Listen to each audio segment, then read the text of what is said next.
Hi friends, ఈరోజు వృత్తాలకు సంబంధించిన ఛందస్సుని తెలుసుకుందాము. వృత్తాలలో ఉన్న పద్యాలు ఉత్పలమాల, చంపకమాల, శార్దూలం, మత్తేబం. దీనికి కోడ్ ఎలా గుర్తుపెట్టుకోవాలంటే ఉచిత శ్రమ.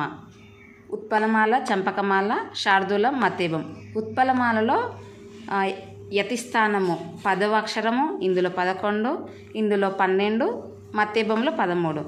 గణాలు ఏమేమి వస్తాయంటే ఉత్పలమాలలో భరణ బబరవ, చంపకమాలల నజబజ జజర, శార్దూలంల మసజస్తదగ, మత్తేబంల సబరణమయవ.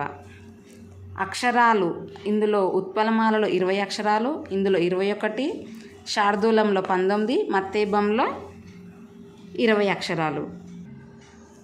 అలాగే యతి అంటే పద్యపాదంలో మొదటి అక్షరాన్ని యతి అంటాము. యతి స్థానం అంటే నియమిత స్థానంలో అదే అక్షరము రావడం. ప్రాస అంటే పద్యపాదంలో 2వ అక్షరాన్ని ప్రాస అంటారు. ప్రాస నియమం అంటే పద్యపాదంలో నిలువుగా సేమ్ అదే అక్షరాన్ని రావడాన్ని ప్రాస నియమం అంటాం. Okay, thank you.